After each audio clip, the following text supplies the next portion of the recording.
As is in the tradition with North Grenville, we start with our land acknowledgement. So the municipality of North Grenville acknowledges that the municipality operates on the territory of the Anishinaabe.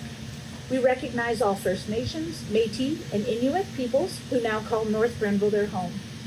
We respect and support the need for cultivating a strong relationship, and we commit to Indigenous-informed decision-making to foster the path towards reconciliation.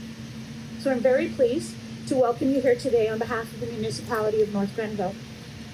This is an important moment for our community as we mark a major investment that will help ensure North Grenville continues to thrive as one of Eastern Ontario's fastest growing municipalities.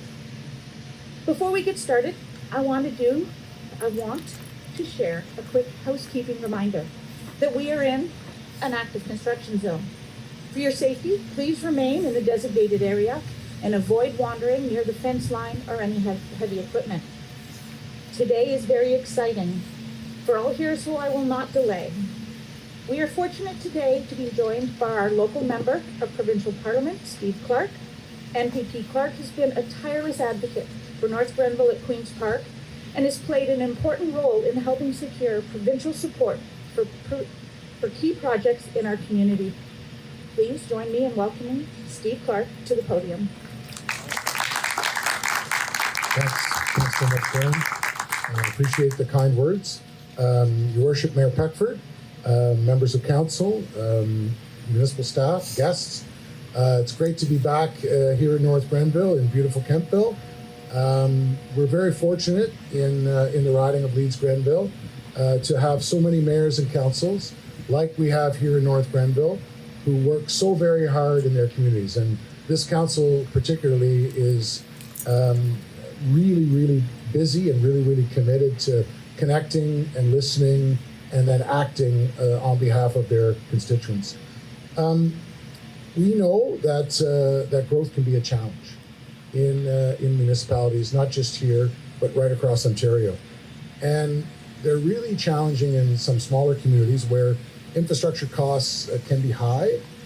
Growth puts a strain on existing roads, bridges, schools, and wastewater treatment plants. That's why I'm so proud that our government has been such a strong partner with North Grenville, which, as Karen notes, and I've noted many times, that North Grenville is one of the fastest growing communities in our province and certainly in Eastern Ontario. Our government's been there to help fund County Road 43 expansion. We've been there to build new schools, to expand transit, to provide record funding for the Kentville District Hospital. And last fall, I was pleased to announce that our government is investing up to $21.8 million to expand this water pollution control plant in Kentville. Today, I'm proud to be here on behalf of the Honourable Kinga Surma, Ontario's Minister of Infrastructure, to announce that we're continuing to help build the infrastructure this growing municipality needs. So through the Housing Enabling Water Systems Fund, our government is providing the municipality of North Grenville with, wait for it, $24,910,571. Good stuff. The funding to expand this water pollution control plant will help build more than 2,000 new homes. So that's 2,000 families that can realize the dream of home ownership. It means a bigger tax base for the municipality. And new families coming here can send their children to our schools. They can become part of our workforce, support our local businesses, and strengthen the fabric of this wonderful community that we all love. So combined with last fall's contribution, today's announcement brings the total of our government's funding for this project to more than $46 million. And I want to commend all the municipal staff that are here. I want to commend Mayor Peckford. I want to commend the council for the very strong application that they made under this program and also their vision to unlock these new housing opportunities. I'm proud to be a strong advocate for these investments in Leeds-Grenville as our government continues its commitment to Ontarians to help build new homes. Mayor Peckford and I know that housing is a priority for the people I represent. Her council knows it. So I'm proud to be able to deliver investments through the Housing Enabling Water Systems Fund now in 6 local communities. Last August, right after the annual conference, Minister Surma joined us to announce $5.77 million to help build 400 homes in the town of Gananoque.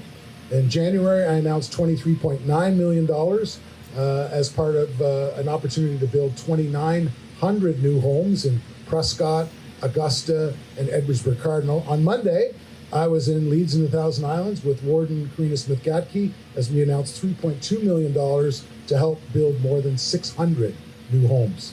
The Housing Enabling Water Systems Fund is part of our government's municipal housing infrastructure program.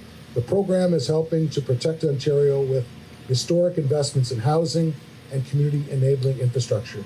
We're there as partners with municipalities. We want to help deliver those core infrastructure costs like roads and wastewater treatment systems that are essential for new homes. And you should know that this round of funding brings the total number of homes enabled in Ontario through the program to approximately 800,000. So it's a great program that's literally covering every corner of our province. So I just really want to thank you for being here. I'm glad the rain held off for my speech anyways, Mayor. And I now like to call on our amazing Mayor, Nancy Peckford.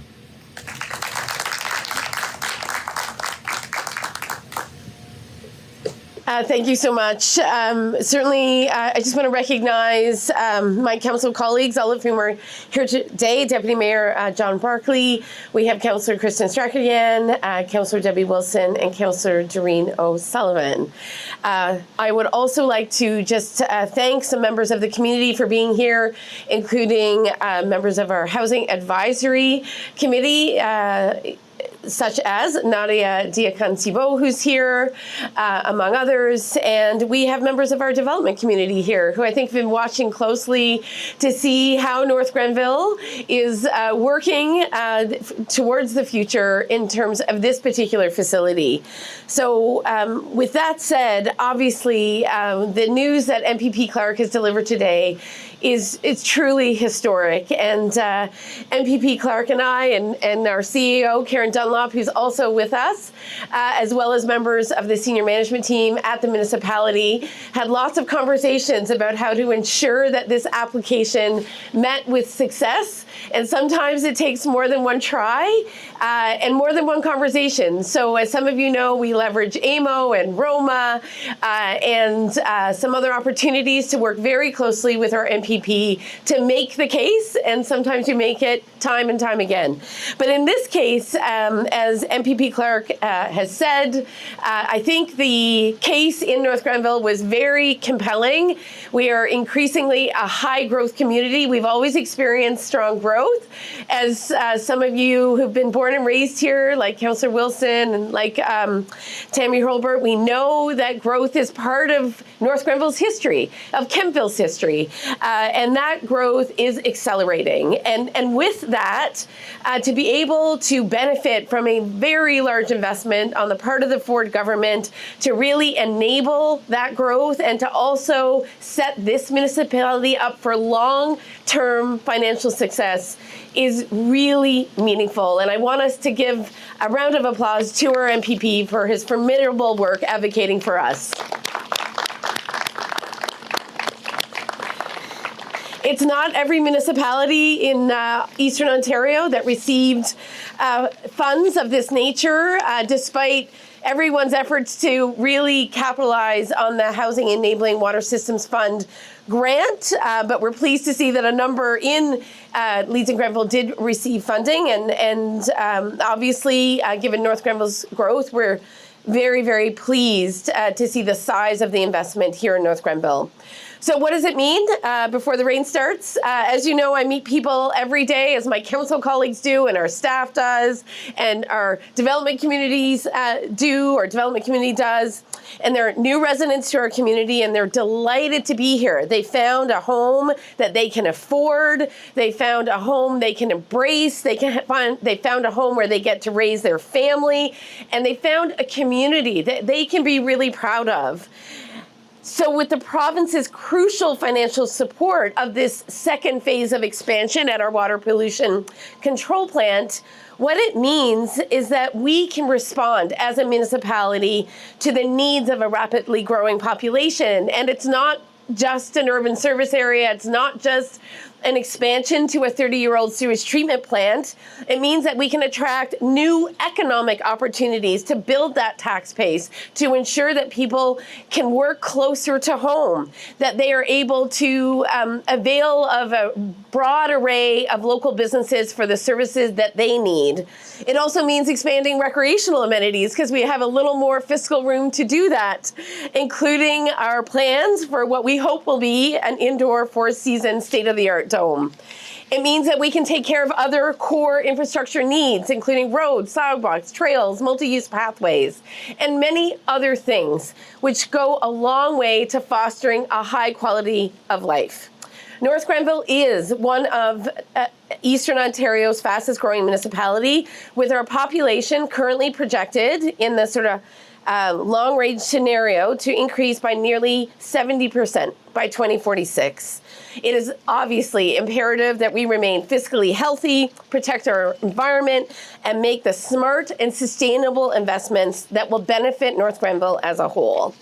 So I want to thank again MPP Clark. He was in it with us for the long haul in terms of this application and really made sure that the province understood our needs here.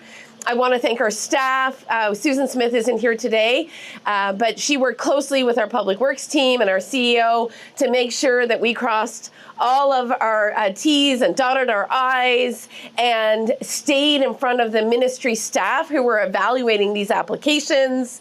And also, I'd like to thank our CAO, who really was a believer that we could secure these funds and really was very committed to getting there. And she certainly worked alongside Mike Finley very closely, who knows this plant and its plans inside out. So we're going to take a moment to welcome Mike Finley to the stage, and he'll speak a little bit more about what these funds will specifically enable for our phase 2. Come up, Mike.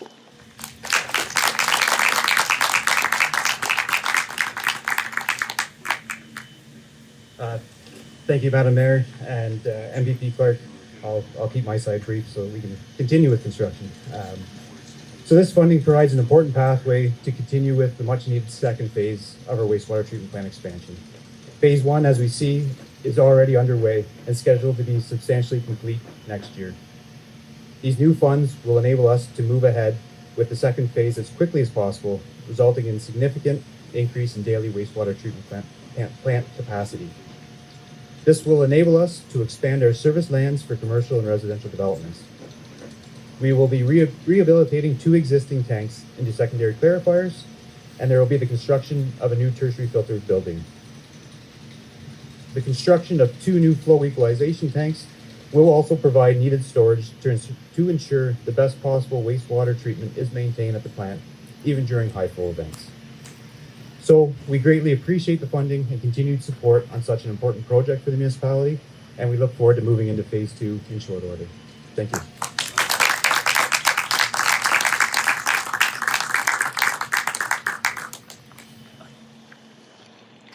So with that, that concludes the formal proceedings.